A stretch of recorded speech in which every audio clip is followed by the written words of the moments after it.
All right, in this chapter, we're going to talk about how to do special orders and layaways, which again is not much different than selling a part over the counter, which we saw in a previous chapter. So let's walk through some of the subtle differences. So, the first thing you'll need to understand is when you add any type of part to an invoice, let's see what we do here like a wheel stud. If we don't have that part in inventory, it's automatically going to default to special order. So you do need to note, in this case, if I need wheel studs, there's a good chance I might need five. You need to update that quantity when you do it. So creating a special order is pretty much as simple as that. You add the part in, you decide whether the quantity you need to do. At this point, you're going to be required to have a customer name because you can't have a special order to a cash customer. So we can go in, we can add in a customer. Depending on how you set your dealership percentage for deposits, you may be required to take just a piece of the percentage or all the percentage. In this case, in my dealership, I don't have any, everybody needs to pay for everything up front 100% of the time. Maybe you just want to collect 10%. You could have done that. When you went to cashier, you would have seen the 10% figure here. Of course, you could have overrode that to take the whole thing, but it would have said $2.79 is due. And then when the customer came to pick up the remaining parts, your user would be responsible for collecting that amount. And let's go ahead and simulate that for the purposes of this. Let's go ahead and say we're just going to, well, I think it's actually going to make me take the whole thing because that's how my dealership settings are. So we've taken our full payment here. And at this point, we have our customer now. Again, you can decide if you want to ship to a customer. For example's sake, I'm going to mention it again that if you click to ship to a customer, you're going to be prompted every time to say, should this customer be tax exempt? Or should they be charged tax at the destination of where they live? And I would assume in almost most cases, as long as they're not a business or have some type of documentation that allows them to be tax exempt, you're going to click charge tax. Um, so that's the process there. You go down, you can take your payment. You can go ahead at this point and just simply hit complete sell. Now, what that has done for the special order process has now sent it to the ordering screen. And that's, although we will cover ordering in another chapter, we are going to walk through the process from A to Z. So, what that means is when we go over to the ordering screen and we find the vendor that we have the part for, we will expect to see that special order. I filtered it to that vendor. I see my wheel studs here. I see that I need to order them. I check the box. I place a new PO. I update any information I may need to do here. DX1 automatically puts a PO number in here for you. Once you have everything set, you can save it. Depending on your vendor, you might be able to export the file right here, or you may be able to submit it via a cart or an automated process. In this case, we're just going to hit save. Maybe I'm going to type it in myself on the vendor, and we can tell that the order has been placed because the vendor is no longer, or the order is no longer in the screen and the vendor is gone.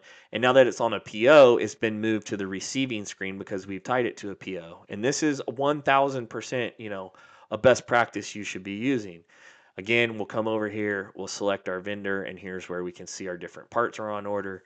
In this case, here's our order for Bob. He ordered 5. The parts show up. I enter 5 here. I'm going to go ahead and hit receive PO. I'm going to put in my invoice number from my company, decide whether I want to print labels or not, and receive the product. Now, at that point, depending on if you're using customer notifications, which you really hope you are because they're a very efficient tool, a notification's gone out to the customer now letting them know that their parts have been received. At the same time, we also send an internal notification to the parts department just so somebody can tell that, hey, there's parts that have been received. And in this case, it says ship to the customer. And that's a really important one because that's going to be up to your team to come and ship that product. And how do you do that? Well, you can come over to the pickup refund area. Again, we're going to search for a particular order that we want. We find it here. We can go ahead and click it. We can see the details of the special order that we did. If we highlight the part, we're going to see the PO information that we put. We're going to see when it was received. We can tell it's good. It's in the received column, which is what we have here. The quantity 5 is there. At this point, I could go ahead and hit pick up all, hit continue. I'm going to go into my invoice. At this point, the customer owes me no money. There's really nothing more for me to do other than to hit complete sell. And at this point, I'm going to have a printout. I could hit print. Maybe I'm going to print 2 copies because I'm going to have them sign down here and acknowledge that they picked up their part. And then I'm going to file these away for some point in time. So pretty straightforward process in terms of adding parts in. Now you can see over here in the pickup refund window, we have some different statuses and some different icons, and some are active and some are not. So let's talk a little bit about those. I mentioned in a previous video, you have all kinds of statuses here. So all parts received with canceled parts. So that's this red circle with green. And it means exactly that. In this case, we're not expecting, there's nothing left to be done. They ordered 5, and we'll just say maybe they only had 4 of these left in stock for the vendor. It's been discontinued. They're not going to get it anymore. So I got the 4 of the 5 I wanted, but I'm going to have to cancel one. And that's what that's showing here. Simply that all the parts have been accounted for in one way, shape, or form. He has received parts that the customer needs to pick up and a canceled part that we need to refund our money for. Again, so if the customer had come in, we could go ahead and say pick up all our parts. We could hit continue. It would pick up the 4 parts that we have, and we can go ahead and hit continue. Now, what we really would have wanted to do right there is when we go in and we pick this up, what we really wanted to do was pick up all, and since we can't get him the next part and we're not going to replace it, we would say refund 1, right? Because we had to cancel. He wanted 5, we could only get 4, so we need to refund him 1. So I'm picking up 4, and I'm going to refund 1. I hit continue. I'll pick up my 4. It'll put my refunded 1 part in there. It'll tell me I owe him some money back, which I can do quickly. I'll hit my payment, send it back to them, and at this point, I can complete my sale. And these special orders, that's the only way they get out of the pickup refund screen, is to be completely picked up or 100% of a status is done. Now here we have a status that partially received. Here's an example where we have 1 on order, but for some reason, we were able to get half the order or half of the ordered quantity. In this case, we would pick up the partial quantity. We don't have to get any money. We took it. We hit complete sale. Again, this process is that quick when it comes to picking up, but it's still going to be in the screen because I picked up some of the parts. Now, next time I open this, I can tell that because over in the picked up screen, it's going to show what I've picked up, or it's going to show what I've refunded. If I've done something along the lines, of course, it will show me all that information that I need to make a good sound decision if I'm trying to find out what's going on with the part. You also have the ability to communicate with the customer. You can see here, I've talked about our automated notification system. So it automatically sent this message to the customer, letting them know that their part was partially received so they can come pick it up. But you can also add manual communications. Maybe you wanted to make a call.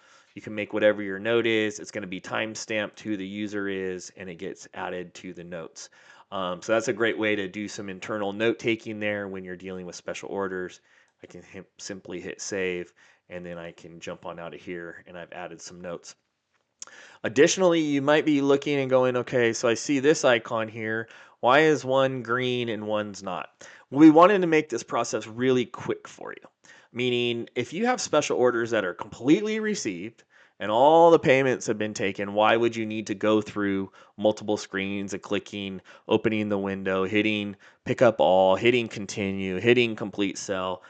So if you see an icon here that's green, it's a quick pickup. And what you can do is click that. And as you notice, I don't have to do a bunch of this pick up all stuff. We automatically do it for you. We have no balance due. So at this point, I can simply hit complete sell.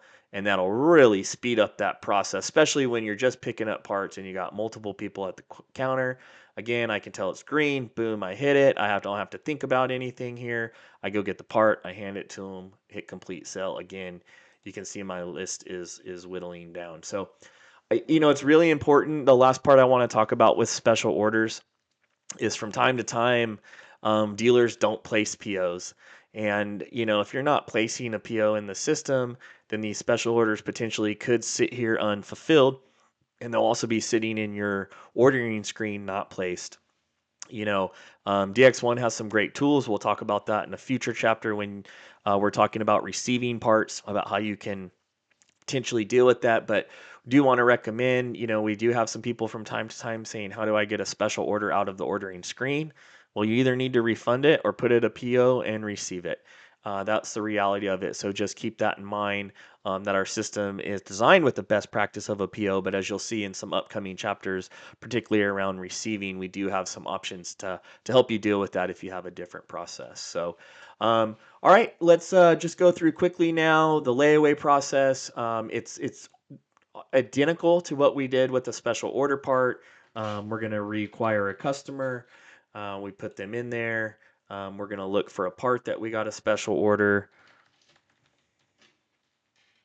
We're going to go, or excuse me, actually, we're not going to special order a part. We're going to go ahead and sell a part that's in stock. So let's look for something in inventory. We're looking for a part number. We hit search. So let's go ahead and say we're going to sell some of these parts. Well, we're going to put some on layaway.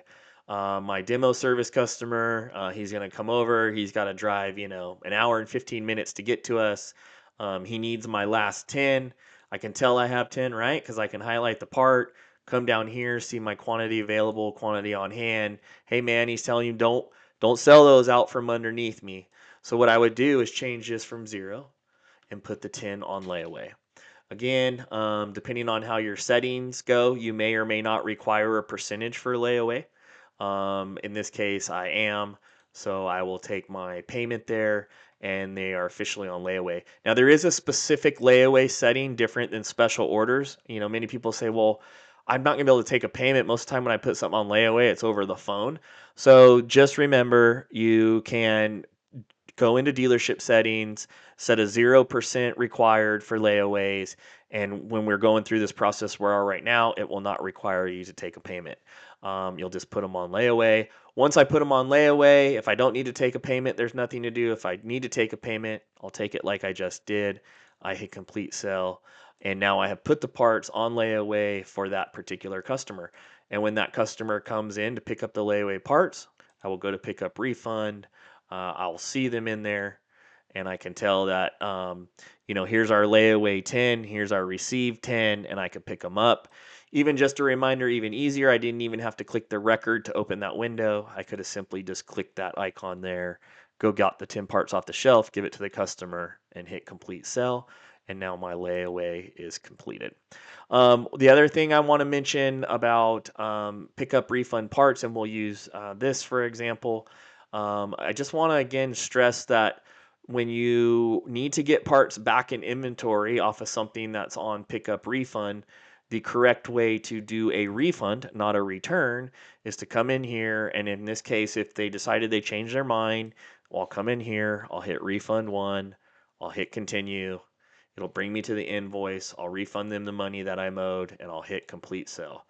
Again, simple process. There's just a distinction in DX1 between a refund, which is done on an invoice that's not completed, and a return that needs to be done in history. Now, if the customer came and picked up everything normal like they did, but it was a special order part, that's not a problem. You could still come over here, find the special order you did with the customer, open it up, say return all, hit continue, refund them their money, and hit complete sale. So the return process, regardless of whether it was a special order or part sold over the counter, if it's been completed, meaning the customer came in and ordered 5, picked up 5, but then comes back later to do a return, that's how you would do that process. So, most dealerships will do a lot of special orders. The process is exactly the same when it's internal between service and major units. No changes needed there. So make sure you understand this process. You should be doing it a lot, and it's important process to make sure that your reporting is inaccurate at the end of the month, especially if you're paid off commissions or things like that. So make sure this chapter and the previous chapter about selling parts over the counter are mastered, and hopefully you'll be more efficient at the parts counter in DX1.